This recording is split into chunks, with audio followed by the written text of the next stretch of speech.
জাতিসংঘের অধিবেশনে যোগ দিতে রাতে নিউ ইয়র্কের পথে প্রধান উপদেষ্টা, সফর সঙ্গী ৬ রাজনৈতিক নেতা। পূজা উদযাপনে কোনো ঝুঁকি নেই বললেন স্বরাষ্ট্র উপদেষ্টা। বুধবার থেকে নিরাপত্তায় থাকবে আইন শৃঙ্খলা বাহিনী। বিচারিক প্রক্রিয়ার মধ্য দিয়ে আওয়ামী লীগ নিষিদ্ধ করতে হবে বললেন নাহিদ। দায়ীদের শাস্তি নিশ্চিতের দাবি। এবং অবশেষে ফিলিস্তিনকে রাষ্ট্র হিসেবে স্বীকৃতি দিল যুক্তরাজ্য, কানাডা ও অস্ট্রেলিয়া।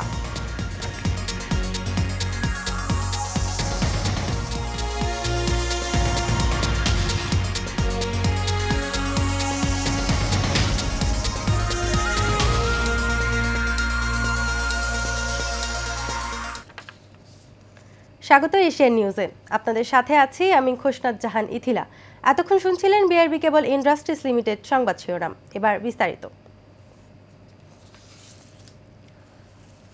প্রধান উপদেষ্টা অধ্যাপক ডক্টর মোহাম্মদ ইউনূস জাতিসংঘ সাধারণ পরিষদের ৮০তম অধিবেশনে যোগ দিতে রাতে যুক্তরাষ্ট্রের নিউ ইয়র্কের উদ্দেশ্যে ঢাকা ত্যাগ করেছেন।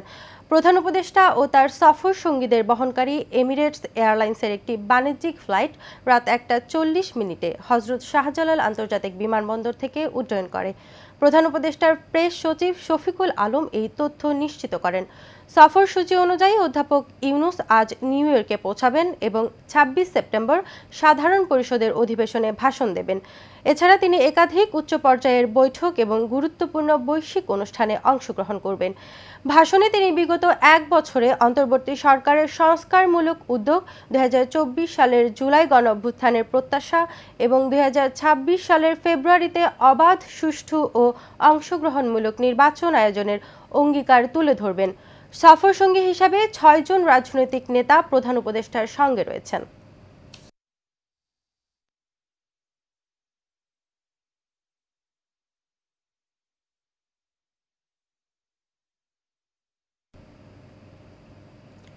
শারদীয় দুর্গাপূজা ঘিরে মণ্ডপ পাহারায় আগামী বুধবার থেকে সারা দেশে আইন শৃঙ্খলা বাহিনী মোতায়েন থাকবে বলে জানিয়েছেন স্বরাষ্ট্র উপদেষ্টা মোহাম্মদ জাহাঙ্গীর আলম চৌধুরী।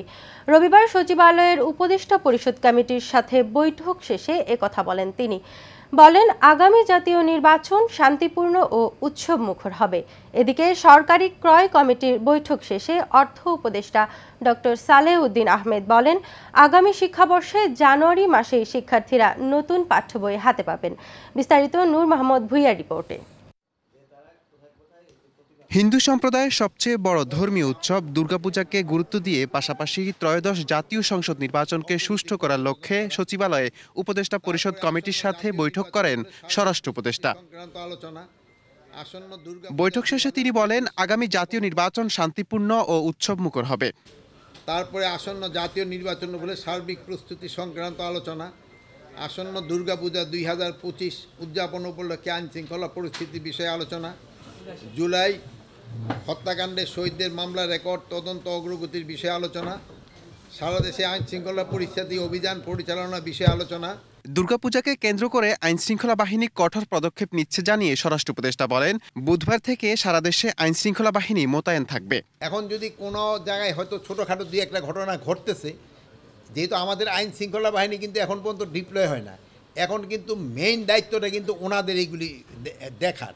আর ২৪ তারিখ থেকে আমাদের আইন শৃঙ্খলা বাহিনী ডিপ্লয় হয়ে গেলে এটা আমাদের একসাথে, বাট এখনও আবার শুধু ওনাদের দেখা তা না, বাট এই ভিতরেও আমরা এখন ইনস্ট্রাকশন দিয়েছি যে আমাদের যে থানা পুলিশ রয়ে গেছেন, তারপরে র্যাব, বিজিবি, আনসার এরও এখনও পেট্রোলিং করবে, বাট অন গ্রাউন্ড ডিপ্লয় হয়ে যাবে হলো ২৪ তারিখ থেকে। এদিকে সরকারি ক্রয় কমিটির বৈঠক শেষে অর্থ উপদেষ্টা ডক্টর সালেহ উদ্দিন আহমেদ বলেন, আগামী শিক্ষাবর্ষে জানুয়ারি মাসে শিক্ষার্থীরা নতুন পাঠ্য বই হাতে পাবে। না, গতবার যেহেতু নভেম্বরে হয়েছিল, আজকে তো মাত্র কত সেপ্টেম্বর, আমরা নেক্সট উইকে হয়তো এটা নিয়ে আবার না জানুয়ারি পাবে, এই জন্য তো আজকে সেপ্টেম্বরে। নূর মোহাম্মদ ভুঁইয়া, এশিয়ান টেলিভিশন, ঢাকা। শুধু শেখ হাসিনা নয়, বিচারিক প্রক্রিয়ার মধ্য দিয়ে আওয়ামী লীগ ও তার দোসরদের চিরতরে নিষিদ্ধ করতে হবে বলে জানিয়েছেন জাতীয় নাগরিক পার্টির আহ্বায়ক নাহিদ ইসলাম। রবিবার জুলাই আগস্টের মানবতাবিরোধী অপরাধের মামলায় শেখ হাসিনা সহ ৩ জনের বিরুদ্ধে ৪৭তম সাক্ষী নাহিদ ইসলামের জেরা শেষ করে শেখ হাসিনার স্টেট ডিফেন্স পরে সাংবাদিকদের প্রশ্নের জবাবে একথা বলেন তিনি। নাহিদ ইসলাম বলেন, এবার দল হিসাবে আওয়ামী লীগের বিচারের সুযোগ এসেছে ট্রাইব্যুনালের সামনে। শুধু শেখ হাসিনা নয়, বিচারিক প্রক্রিয়ার মধ্য দিয়ে আওয়ামী লীগ ও তার দোসরদের চিরতরে নিষিদ্ধ করতে হবে।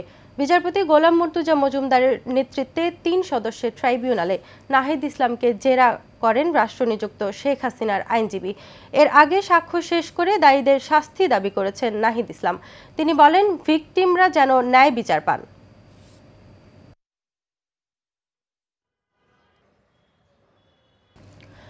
গত ২৪ ঘন্টায় ডেঙ্গু আক্রান্ত হয়ে ১২ জনের মৃত্যু হয়েছে।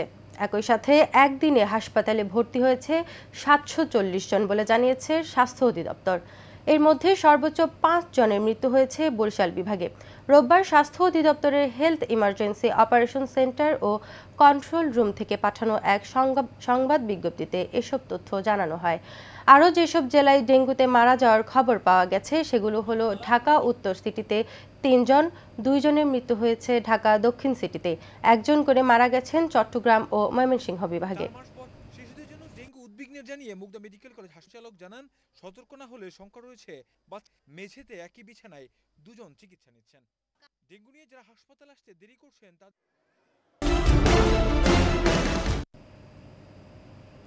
সাভারে আশুলিয়ায় গ্র্যাজুয়েট অ্যাসোসিয়েশনের ৬ষ্ঠ প্রতিষ্ঠাবার্ষিকী পালন করা হয়েছে।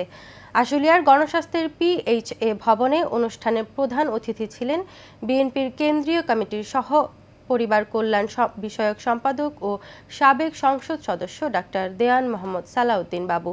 আশুলিয়ায় গ্র্যাজুয়েট অ্যাসোসিয়েশনের প্রতিষ্ঠাতা সভাপতি SM আমিরুল ইসলামের সভাপতিত্বে ও সাধারণ সম্পাদক আল মামুনের সঞ্চালনায় বিশেষ অতিথি ছিলেন সাভার উপজেলা পরিষদের সাবেক ভাইস চেয়ারম্যান দেওয়ান মঈন উদ্দিন বিপ্লব সহ অনেকে।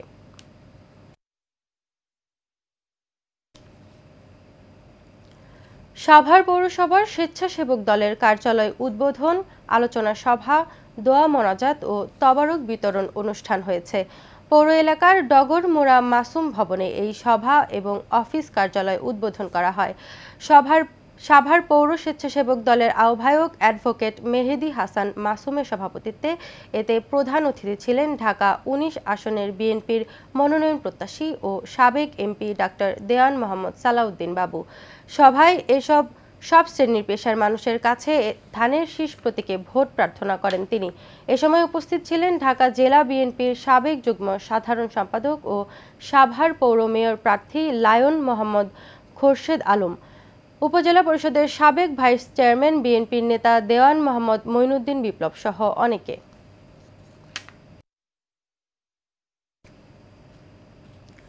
বিএনপির ভারপ্রাপ্ত চেয়ারম্যান তারেক রহমান ঘোষিত রাষ্ট্র কাঠামোর ৩১ দফা নিয়ে আলোচনা সভা করেছেন রূপগঞ্জ ইউনিয়ন শ্রমিক দল নেতারা। উপজেলার টেকনোআদ্দা এলাকায় আয়োজিত সভায় উপজেলা শ্রমিক দলনেতা মনির হোসেনের সঞ্চালনায় ও উপজেলা শ্রমিক দলের সভাপতি সাইদুল ইসলামের সভাপতিত্বে প্রধান অতিথি ছিলেন উপজেলা বিএনপির নেতা সালাউদ্দিন দেওয়ান। এছাড়া উপস্থিত ছিলেন রূপগঞ্জ থানা শ্রমিক দলের সাধারণ সম্পাদক হাসিবুর রহমান, উপজেলা শ্রমিক দলের সহসভাপতি ওরম ফারুক সহ অনেকে।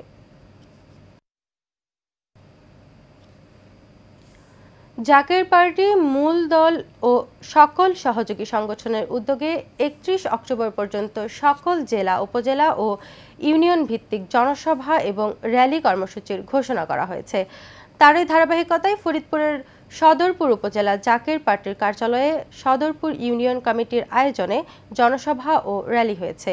ফরিদপুর সাংগঠনিক জেলা ১ জাকের পার্টি ছাত্র ফ্রন্টের সভাপতি রানা অর্ণব এর সঞ্চালনায় এবং জাকের পার্টি সদরপুর ইউনিয়ন শাখার সভাপতি আবেল কাশেম শিকদারের সভাপতিত্বে সভায় প্রধান অতিথি ছিলেন ফরিদপুর সাংগঠনিক জেলা ১ জাকের পার্টির সভাপতি মোহাম্মদ আবুল রাজ্জাক।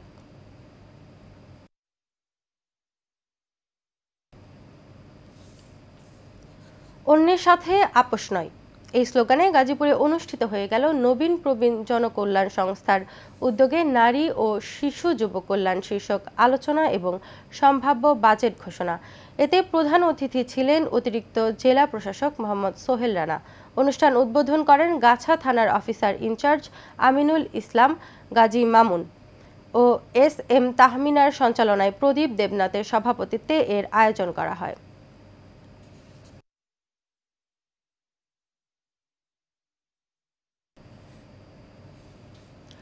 টাঙ্গাইলের নাগরপুরে বিভিন্ন মন্দিরে নিচ্ছিদ্র নিরাপত্তায় ব্যবস্থা বাস্তবায়ন ও জোরদারের লক্ষ্যে প্রায় ১০০ আইপি ক্যামেরা বিতরণ করা হয়েছে। নাগরপুর কেন্দ্রীয় কালীবাড়ি প্রাঙ্গণে এর আয়োজন করে বাংলাদেশ পূজা উদযাপন ফ্রন্ট নাগরপুর উপজেলা শাখা। অনুষ্ঠানে সভাপতিত্ব করেন উপজেলা পূজা উদযাপন ফ্রন্ট আহ্বায়ক শিবশঙ্কর সূত্রধর। পৃষ্ঠপোষকতায় ছিল রাজশাহী বিশ্ববিদ্যালয়ের ছাত্রদলের সাবেক সহসভাপতি আতিকুর রহমান আতিক। প্রধান অতিথি ছিলেন উপজেলা বিএনপির সভাপতি বীর মুক্তিযোদ্ধা এম.এ. সালাম। বিশেষ অতিথি ছিলেন উপজেলা বিএনপির সাধারণ সম্পাদক হাবিবুর রহমান হবি ও সাংগঠনিক সম্পাদক মোহাম্মদ রফিজ উদ্দিন সহ অনেকে। শেরপুরের ঝিনাইগাতীতে শিশু ইলিয়াস হত্যার বিচারের দাবিতে বিক্ষোভ ও মানববন্ধন করেছে এলাকাবাসী। উপজেলার কাংশা ইউনিয়নের গান্ধীগাঁও টাঙ্গাইলাপাড়া রাজ্জাক মোড়ে নারী শিশু সহ কয়েক শত মানুষ অংশগ্রহণে এ কর্মসূচি পালিত হয়। মানববন্ধনে বক্তারা ক্ষোভ প্রকাশ করে বলেন, শিশু ইলিয়াস হত্যার প্রধান আসামি নাজমুলকে গ্রেফতার করা হলেও তার সহযোগী ও অন্য আসামিরা এখনও ধরাছোঁয়ার বাইরে। তারা অভিযোগ করেন, থানা পুলিশ এ ঘটনার সাথে যথাযথ পদক্ষেপ নিতে গড়িমসি করছে।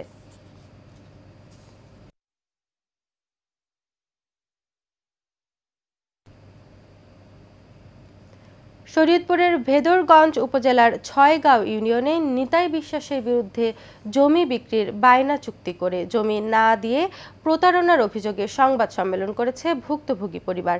ভুক্তভোগী গোপাল মণ্ডলের বাড়িতে সংবাদ সম্মেলনে বক্তারা বলেন, প্রতিপক্ষ নিতাই বিশ্বাস ও লক্ষ্মী বিশ্বাসের ইন্ডিয়া চিকিৎসা করতে যাওয়ার সময় 18% বাড়ির জমি 8 লাখ স্ট্যাম্পের মাধ্যমে বায়না চুক্তি করেন।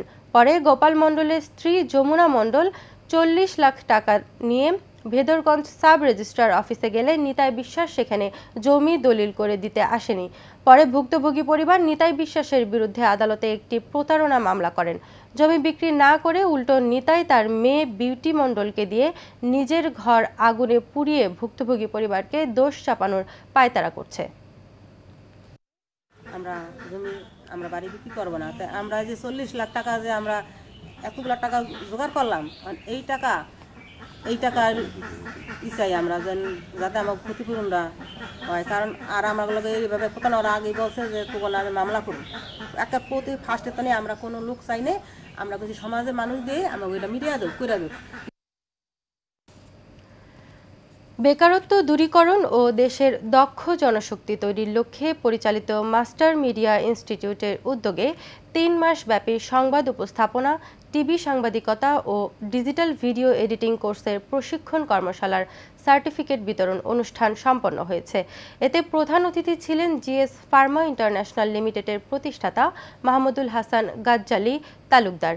বিশেষ অতিথি ছিলেন লেখক ও গবেষক এবং এখন টেলিভিশনের সংবাদ উপস্থাপক সাবিদ সারওয়ার। অতিথি ছিলেন একুশে টেলিভিশনের সিনিয়র সংবাদ ও অনুষ্ঠান উপস্থাপক মুজাহিদুল ইসলাম শিব্বির, এটিএন বাংলার সিনিয়র সংবাদ ও অনুষ্ঠান উপস্থাপিকা ডাক্তার ফাতিহা সাফি।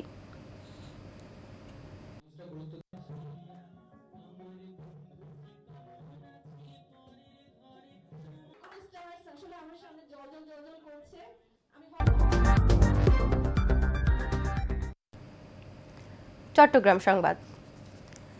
চট্টগ্রামে সেবামূলক প্রতিষ্ঠানে গ্রাহক ও ঠিকাদার হয়রানির প্রতিকারে কোম্পানির ব্যবস্থাপনা পরিচালকের সাথে ঠিকাদার কল্যাণ সমিতির নেতৃবৃন্দের মতবিনিময় সভা হয়েছে। কর্ণফুলী গ্যাস ডিস্ট্রিবিউশন কোম্পানি লিমিটেডের ব্যবস্থাপনা পরিচালকের সাথে ঠিকাদারদের বিভিন্ন দাবি দাওয়া নিয়ে কেজিডিসিএল ঠিকাদার কল্যাণ সমিতির কার্যনির্বাহী কমিটির সভাপতি মোহাম্মদ নাজমুল হোসেন চৌধুরী এই সভা করেন। এ সময় সাধারণ সম্পাদক AK M অলিউল্লাহ হক, সিনিয়র সহসভাপতি জনাব আব্দুল হাই মাস্টার, সহসভাপতি মাহফুজুর রহমান সহ অনেকে উপস্থিত ছিলেন।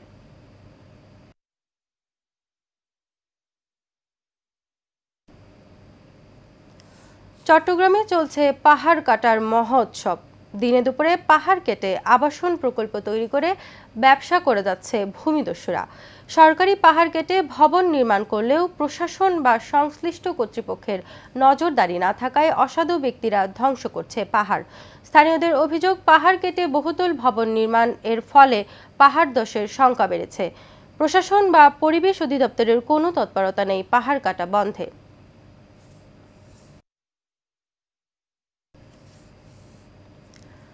মহালয়ার মাধ্যমে পিতৃপক্ষের শেষ হয় দেবীপক্ষের শুরু। এই বিশেষ দিনটি সনাতনী সম্প্রদায় পালন করে পূজা পার্বণ এবং বিভিন্ন আচার অনুষ্ঠানের মধ্য দিয়ে।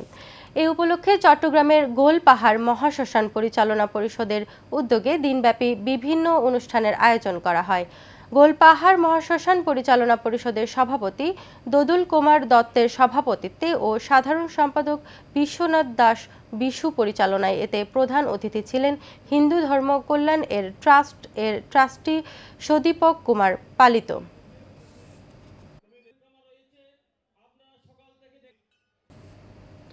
শেষ করব এশিয়ান নিউজ, তার আগে বিআরবি কেবল ইন্ডাস্ট্রিজ লিমিটেড সংবাদ শিরোনামগুলো জানিয়ে দিব আরও একবার।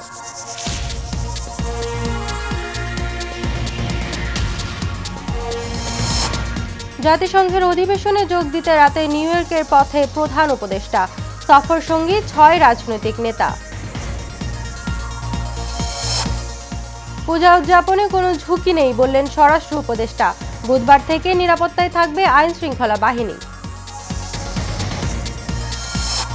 বিচারিক প্রক্রিয়ার মধ্য দিয়ে আওয়ামী লীগ নিষিদ্ধ করতে হবে বললেন নাহিদ। দায়ীদের শাস্তি নিশ্চিতের দাবি। অবশেষে ফিলিস্তিনকে রাষ্ট্র হিসেবে স্বীকৃতি দিল যুক্তরাজ্য, কানাডা ও অস্ট্রেলিয়া।